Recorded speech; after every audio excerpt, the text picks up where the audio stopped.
Olá pessoal, meu nome é Nilo e bem-vindos à nossa videoaula de hoje. E eu trago para vocês um assunto muito interessante, que é sobre o mito da caverna de Platão, um diálogo que está no livro A República de Platão. Então, antes da gente começar realmente o conteúdo, o material que eu trouxe para vocês, eu espero que vocês estejam gostando do curso e que vocês possam fazer muito proveito, porque a filosofia ela é um caminho para abrir portas para as coisas do cotidiano, para as situações do dia a dia que a gente encontra. Através da filosofia, a gente descobre saberes e pode trazer mais clareza nas decisões do dia e também a forma de refletir sobre cada situação, cada dilema que a gente encontra. Então, o que é esse tal de mito da caverna de Platão, né? O que a gente pode aproveitar dele? O que esse texto tão antigo desse autor, desse filósofo antigo, a gente pode trazer através de um mito, através de uma história, uma alegoria? O que a gente pode trazer para o nosso dia? O que a gente pode aprender com isso? Tá bom? Vamos ver como é que a gente vai conseguir contextualizar essa alegoria descrita por Platão, num diálogo, e que podemos trazer na contemporaneidade de hoje. Bom, então vamos diretamente ao conteúdo agora.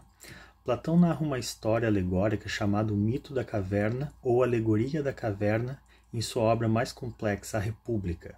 O diálogo é travado entre Sócrates, personagem principal, e Glauco, seu interlocutor, visa apresentar ao leitor a teoria platônica sobre o conhecimento da verdade e a necessidade de que o governante da cidade tenha acesso a esse conhecimento. Então, o que o mito da caverna diz? No texto, Sócrates fala para Glauco imaginar a existência de uma caverna onde prisioneiros vivessem desde a infância, com as mãos amarradas em uma parede. Eles podiam avistar somente as sombras que são projetadas na parede situada à frente. As sombras são ocasionadas por uma fogueira e em cima do tapume situada na parte traseira da parede, em que os homens estão presos. Homens passam ante a fogueira, fazem gestos e passam objetos, formando sombras que de maneira distorcida são todo o conhecimento que os prisioneiros tinham do mundo.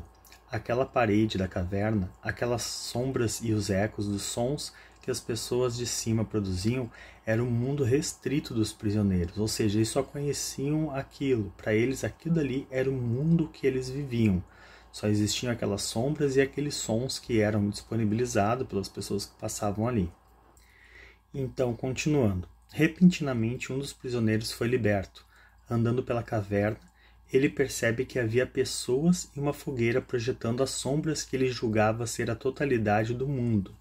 Ao encontrar a saída da caverna, ele tem um susto ao deparar-se com o mundo exterior, algo que estava lá fora, que estava longe da imaginação do que ele conhecia como a verdade, como a realidade que ele vivia. A luz solar ofusca sua visão e ele sente-se desamparado, desconfortável, deslocado. Aos poucos sua visão acostuma-se com a luz e ele começa a perceber a infinidade do mundo e da natureza que existe fora da caverna. Ele percebe que aquelas sombras, que ele julgava ser a realidade, na verdade são cópias imperfeitas de uma pequena parcela da realidade. Bom, então aqui a gente consegue ver que havia os prisioneiros naquela caverna e eles estavam trancados, vivendo a vida inteira deles ali. E aquelas sombras, aqueles sons que eu falei lá no início, elas projetavam a realidade do mundo que eles viviam. O que eles acreditavam era que existia somente aquilo, que eles estavam tendo a vida deles na forma como deveria ser, presos ali, era normalidade para eles, não era algo estranho, era algo que realmente para eles soava como normal, como o correto. Né? Bom, continuando agora, o prisioneiro liberto podia fazer duas coisas depois que ele saiu da caverna e conheceu aquela realidade exterior: retornar para a caverna e libertar os seus companheiros ou viver a sua liberdade.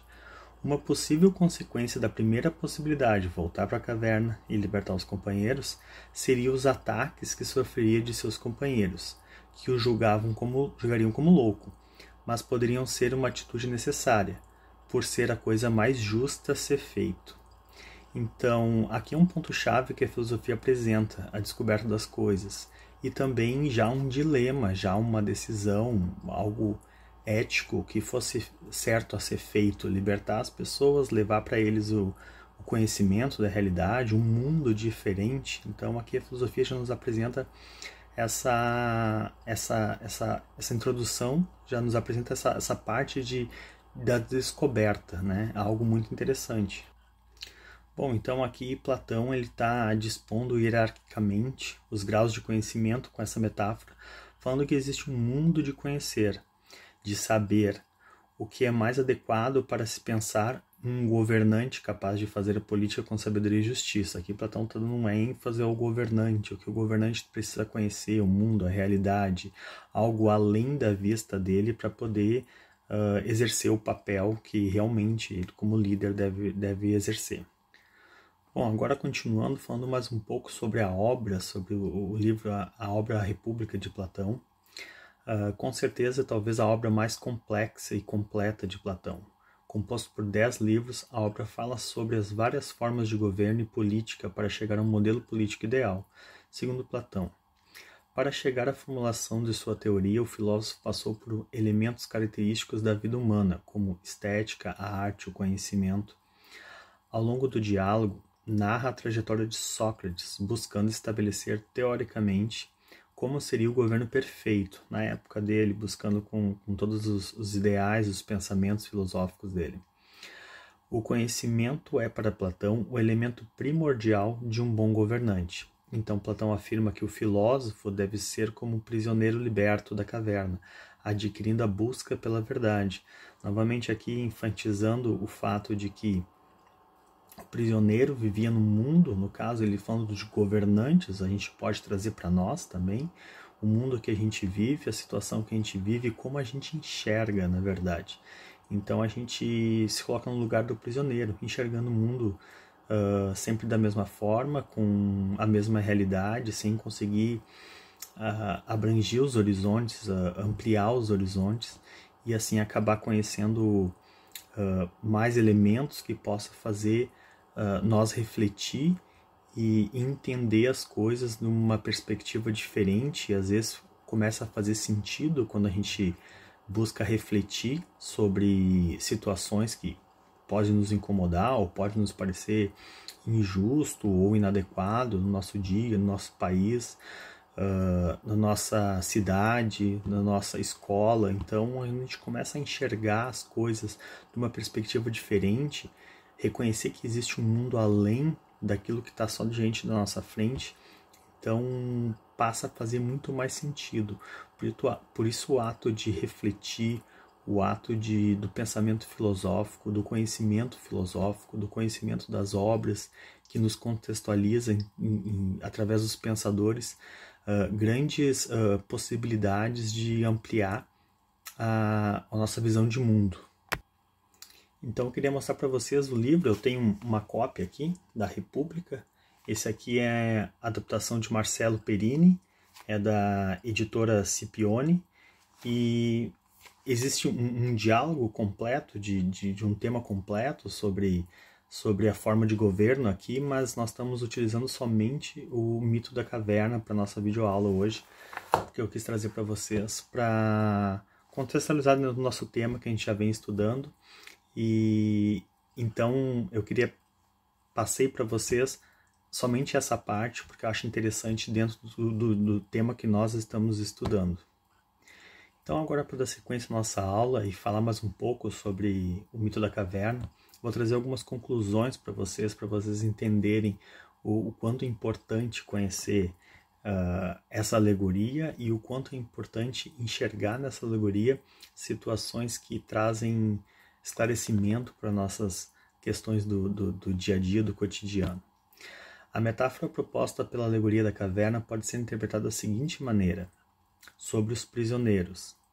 Os prisioneiros da caverna são os homens comuns, ou seja, somos nós mesmos, que vivemos em nosso mundo limitado, presos em nossas crenças costumeiras, coisas do cotidiano, do dia a dia, aquilo que faz a gente... A cada manhã a gente levanta, a gente acorda e enxerga somente o que está na nossa frente, somente as tarefas, somente as mesmas pessoas, ou então as mesmas coisas que a gente faz repetidamente, mas existe um porquê disso, existe um além disso. A gente tem que buscar se libertar desse mundo que a gente vive, dessa forma que a gente enxerga o mundo, né? E possa ampliar a nossa visão, a nossa capacidade de entender as coisas, de ter um contexto e através do pensamento da reflexão, do pensamento filosófico, a gente pode buscar dar um passo adiante, seguir à frente com todas essas dificuldades muitas vezes que a gente encontra. Aqui ainda a gente pode entender também sobre a caverna, né? O que seria a caverna? O que a gente pode entender que representa a caverna? A caverna é o nosso corpo e o nosso sentido. Nossos sentidos, fonte de um conhecimento que, segundo Platão, é errôneo e enganoso. Então, a gente tem somente os sentidos, as sensações que a gente encontra no dia a dia, as coisas costumeiras. Então, a caverna representa o nosso corpo, representa essa nossa a matéria, esse algo palpável que nós temos. Bom, continuando aqui, tem uma parte muito interessante, talvez seja que eu mais me chama a atenção dentro desse contexto, da forma de entender essa alegoria que Platão nos apresenta. As sombras na parede e os ecos da caverna. Eu acho muito interessante essa parte. As sombras e os ecos nunca são projetados exatamente do modo como os objetos os ocasionam. As sombras são distorções das imagens e os ecos são distorções sonoras. Por isso, esses elementos simbolizam as opiniões erradas. E aqui é muito interessante essa parte. As opiniões erradas e o conhecimento preconceituoso do senso comum que julgamos ser verdadeiros. Então, às vezes muitas vezes a gente cresce e a gente vai ouvindo coisas que não são a realidade do mundo, não fazem parte de uma realidade da história, da realidade das pessoas. Aqui fala sobre preconceito, né? Então pode ser um preconceito em vários sentidos, até mesmo um preconceito como o do senso comum, que a gente pensa ser verdadeiro, é um preconceito de entender as coisas diferente, né? Até mesmo a filosofia muitas vezes é enxergada com preconceito. Às vezes a gente fala de filosofia para as pessoas e as pessoas lembram de alguém que fica divagando, pensando coisas que não fazem sentido, enquanto na verdade a filosofia, o objetivo dela é justamente dar sentido para as coisas que a gente pensa, é entender como as coisas são montadas na sua realidade, como as coisas são encaixadas no mundo, na nossa sociedade, no nosso dia, na nossa vida, de uma forma racional, de uma forma com bases que ela é montada. Então essa parte eu acho muito interessante, é a gente fugir do senso comum, a gente fugir das coisas que a gente repete ou fala sem saber se tem uma profundidade, se realmente tem um amparo dentro da verdadeira realidade, do mundo real, onde as coisas acontecem, né? E não naquela nossa visão de mundo, né? Aqui ainda para continuar nossa videoaula, a gente vai falar sobre a saída da caverna e também a luz solar. A saída da caverna. Sair da caverna significa buscar o conhecimento verdadeiro, aquilo que eu falei anteriormente, né? Abandonar o senso comum, abandonar as respostas simples, a falta de questionamento das coisas, a falta de interesse em aprender, às vezes até mesmo a preguiça, né? Ou as nossas crenças limitantes, né? Nas coisas que tornam a gente crer que são assim porque sempre foram e não existe uma explicação filosófica, científica, ou então algo que nos remete a uma profundidade dos temas, né? Também a luz solar, né? A luz solar ofusca a visão do prisioneiro liberto e o coloca em uma situação de desconforto, né? Quando a gente adquire o conhecimento, a gente se sente desconfortável, né? Isso a filosofia nos traz esse desconforto diante das situações rasas da vida, né? Da construção da sociedade, da construção do nosso caráter até mesmo, da nossa forma de pensar.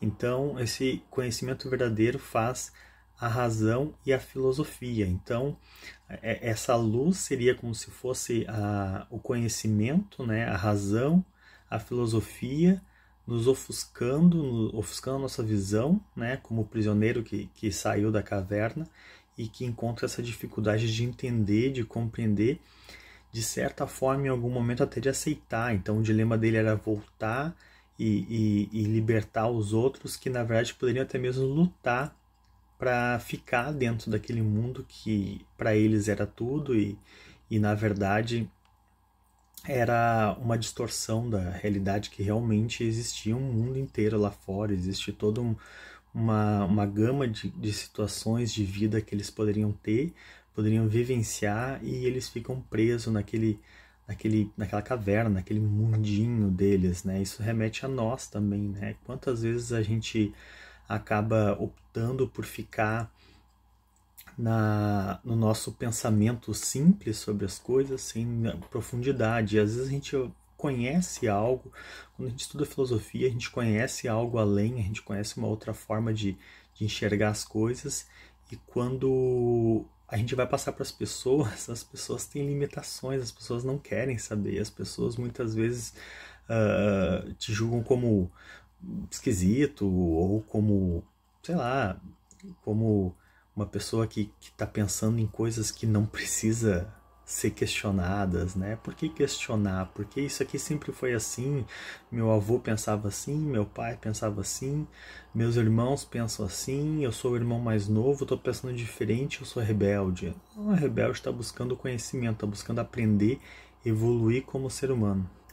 Então, aqui continuando a nossa aula e o material que eu trouxe para vocês, aqui fala sobre o mito da caverna visto nos dias de hoje.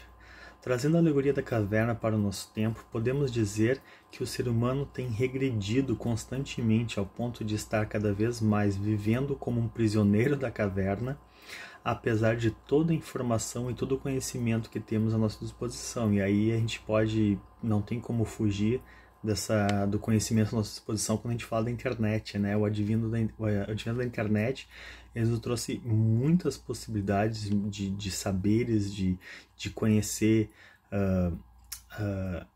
de conhecer a história, de conhecer a realidade, de conhecer situações que acontecem no outro lado do mundo e a gente fica sabendo, e a gente tem pessoas que trazem esse assunto de uma forma clara, de uma forma séria, e muitas vezes a gente acaba tendo preguiça de buscar isso, sabe? Acaba achando que não tem necessidade, que não tem o porquê pensar nessas coisas, né? Então, trazendo os dias de hoje, a gente pode entender até como uma preguiça de pensar, uma preguiça do conhecimento, né?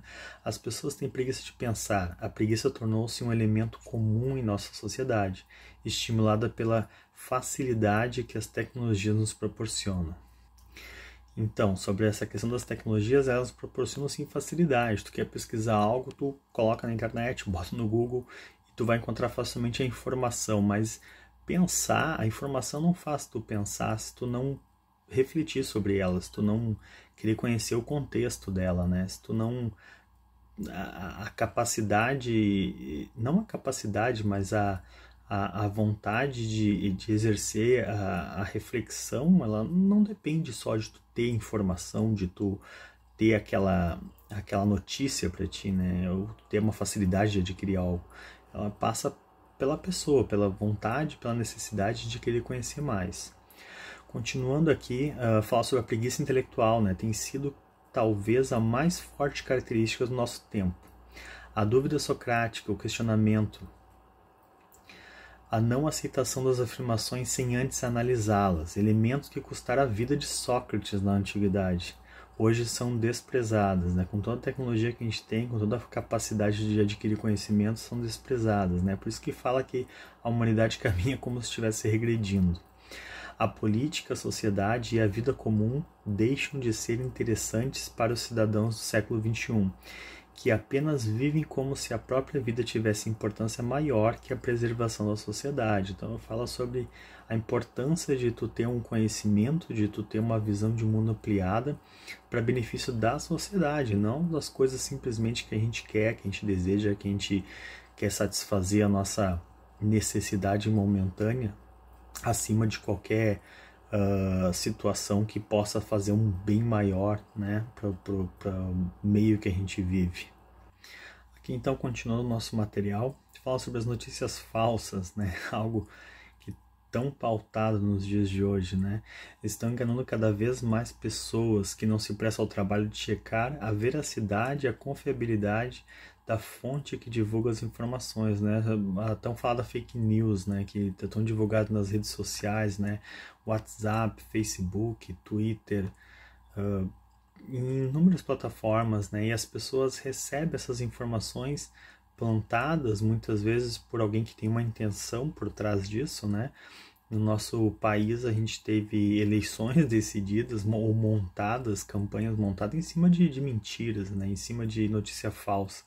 E as pessoas recebem essa informação e elas não checam, não buscam saber se isso é verdade, se isso tem realmente um, um palmo de profundidade e não tem. Às vezes são coisas que a gente consegue ler e perceber na hora, só o formato como é feito nessas fake news de WhatsApp, por exemplo, ela só o formato dela, a forma que ela chega para ti, tu não precisa nem ler o resto do conteúdo, tu já percebe que se trata de uma fake news, é quase que um produto, é um produto, né? A notícia falsa. E isso vai tornando a mente das pessoas cada vez mais bloqueadas com a realidade, né? Elas acabam montando uma visão de mundo de algo que não existe, né? E falam com uma certeza daquilo, sabe? E para pessoa que tem um pouquinho só de conhecimento, chega a ser espantoso, né? Eu converso com as pessoas, às vezes é espantoso ver como as pessoas reagem à notícia falsa, achando que é algo profundamente real, que é algo que realmente acontece, né? Então, no nosso país hoje em dia, infelizmente, nós temos, não só no nosso país, mas no mundo inteiro, né? Nossos dias, nos últimos anos, tem sido algo amplamente divulgado, que é coisas falsas, né? Notícias falsas. As redes sociais viraram verdadeiras vitrines do ego, que divulga falsa propaganda de vidas felizes, mas que superficialmente sequer sabem o peso que a sua existência traz para o mundo. A ignorância em nossos tempos é cultivada e celebrada. Então aqui também fala um pouco sobre essa imagem, né? A rede social traz essa imagem, né? Principalmente o Instagram, por exemplo, né? Todas as redes sociais, mas o Instagram como é algo que é quase que 90% imagem, feito para imagem, as pessoas montam uma vida ali, elas não vivem aquilo, não é a realidade delas, mas elas plantam aquela realidade ali por trás, às vezes, de uma sequência de histórias ali colocadas na internet. Existe uma vida infeliz, as pessoas olham, enxergam aquilo e vê aquela imagem que é montada, e na verdade a pessoa coloca ali por motivos do ego ou qualquer outra coisa, e as pessoas enxergam e não pensam que existe um ser humano atrás daquela tela ali de verdade, sabe? O ser humano não tá ali sempre sorrindo, ou sempre bonito, ou sempre bonita, né? Sempre em situações prazerosas, né? Muitas vezes está passando por muitas dificuldades, às vezes até mesmo posta uma situação prazerosa para se sentir melhor, né? Quando na verdade deveria buscar ter uma vida realmente prazerosa e não mostrar aqueles momentos e se vender como se realmente fosse 100% da realidade que vive. Então, ainda aqui no nosso material, complementando, quem ousa opor-se a esse tipo de vida vulgar, soterrada na ignorância, presa na caverna como estavam os prisioneiros de Platão, é considerado louco, né? Aquilo que eu falei há poucos minutos atrás, né? Algumas vezes tu fala de algo novo que tu conhecia, de uma visão de um mundo diferente, e tu é considerado estranho, né? Aqui está falando o texto, fala considerado louco, né?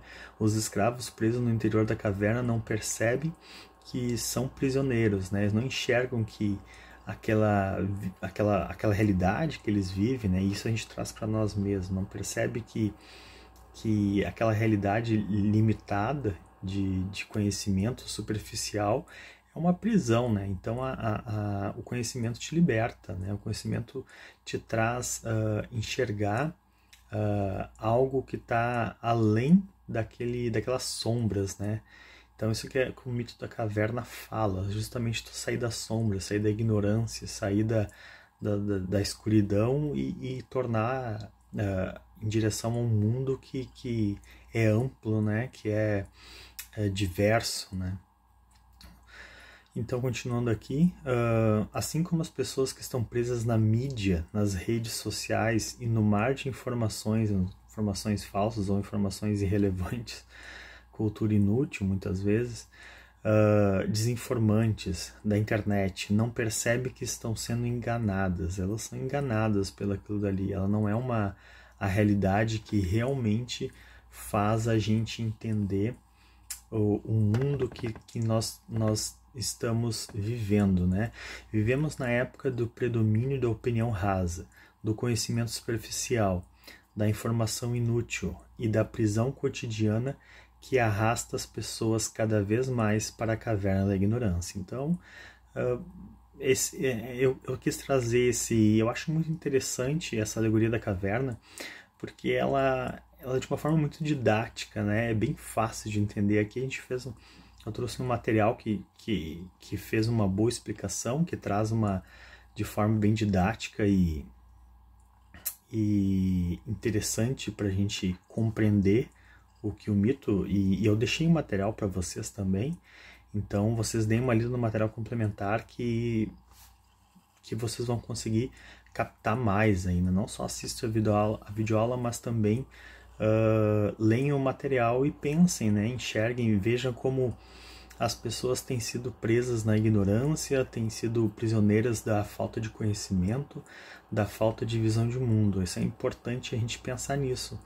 Mais adiante a gente vai ter temas falando sobre as mídias sociais, sobre as redes sociais também, conteúdos que podem, a internet não nos traz só coisa ruim, né? Parece que eu estou falando que traz só coisa ruim, não, traz muita coisa boa, inclusive o estudo, né? O estudo online hoje em dia, o estudo nas plataformas digitais, nos traz muitas vantagens, né? Então isso é o que o texto falou um pouco antes, né? A gente está vivendo num mundo onde a gente tem muita facilidade para adquirir conhecimento e para adquirir novos saberes, mas às vezes ficamos presos naquele mundo, né, naquelas sombras, que nem os prisioneiros da caverna, e a gente não dá um passo adiante, não busca sair da zona de conforto. Então, pessoal, esse é o material que eu queria trazer para vocês nessa videoaula. Eu espero que vocês estejam se aprofundando nos estudos, no material que eu tenho postado para vocês no curso, e que é uma forma didática, leve, de buscar compreender a filosofia, de entender a introdução da filosofia, como ela começou, os principais filósofos, né, clássicos da antiguidade, como Platão. Eu gosto muito de Platão, e mais adiante a gente vai falar também sobre a alegoria, o mito do Anel de Giges, muito importante. Na segunda parte do nosso curso a gente vai falar sobre o Anel de Giges. Também é uma alegoria muito interessante, né? Ele faz a gente pensar na ética também. E aqui faz a gente descobrir novos conhecimentos, né? Então espero que vocês tenham gostado da videoaula. Se tiver qualquer dúvida, a gente tem um grupo de discussão. Vocês podem postar as dúvidas de vocês, podem também, se quiser fazer um comentário, se quiser falar de algo que vocês consigam aplicar já desse mito, dessa alegoria da caverna, se você consegue reconhecer algo que aconteceu ou que da forma que fez vocês pensar diferente depois de conhecer esse material, depois de ler esse material. E a gente pode falar no grupo de discussão lá no Google. Então, deixe as primeiras impressões de vocês lá e espero que vocês se empenhem nos estudos. Na próxima aula a gente tem nossa atividade, é sobre o mito da caverna e ela é avaliativa, então espero que vocês aproveitem, leiam o material, reassistam a videoaula se caso precisar e deixem as dúvidas, qualquer coisa vocês podem falar comigo, tá bom? Obrigado e até a próxima.